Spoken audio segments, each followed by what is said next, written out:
Hi, I'm Dixie. Really passionate about mental, emotional, and spiritual health. And I want to talk to you about some pretty amazing things today because I really believe if we can understand our design, then we are going to understand where the actual problem is. We can actually cure things like depression and anxiety and anger issues, things like that. If you really stop and think about it, our design starts with conception, right? There are millions of sperms, there are millions of eggs, but two of those get together, an egg and a sperm, and they start to create us. And in that process, all of these incredible things happen. All of our systems are designed.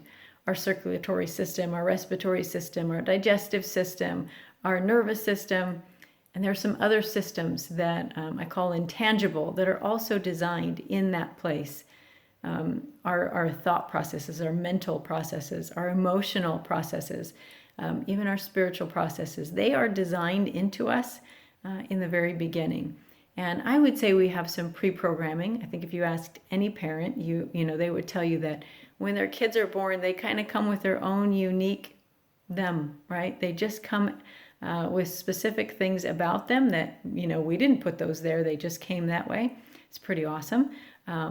But if you can understand that programming, that pre-programming that happens before we're conceived, kind of starts to determine what's going to happen once we are born. So then once we're born, we start experiencing life and information is coming in.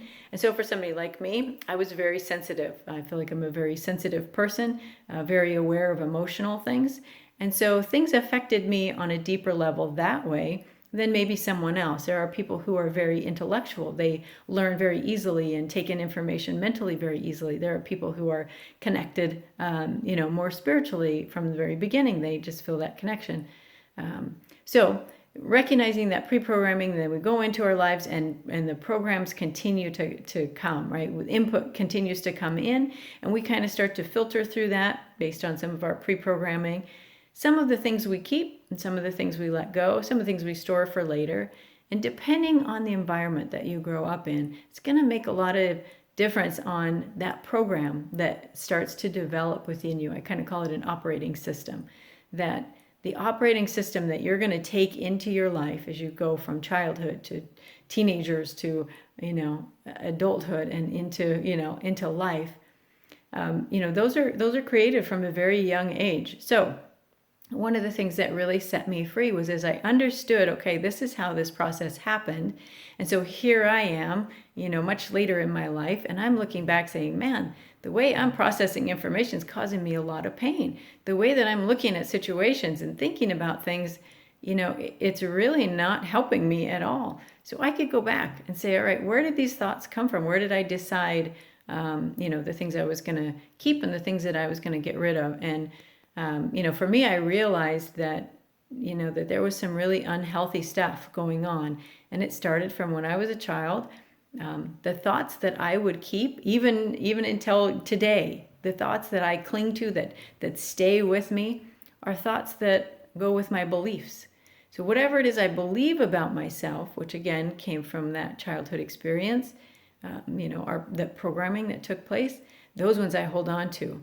And anything that kind of goes against that belief, I have a harder time. I don't keep those. So recognizing that and understanding, okay, there's this system and we're designed this way.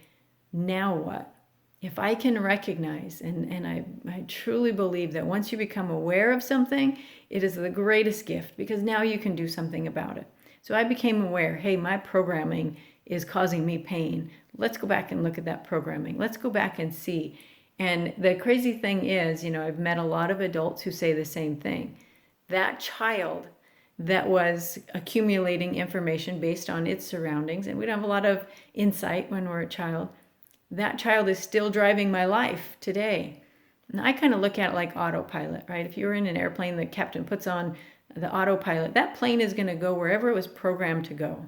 So our minds are like that. If we just stay on autopilot, our minds will go whatever that programming is.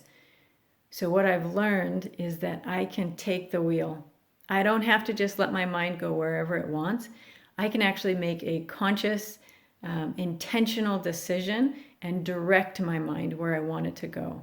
I don't have to just stay on autopilot. While I'm looking back over my, my programming and making some changes there, I can also say, you know what, that's not the direction I want to continue to go, and I start making changes. Again, I just really believe that as we see our design, it really impacts the way we think about ourselves, the way we think about the world, even the way we think about God, or however you believe we were created.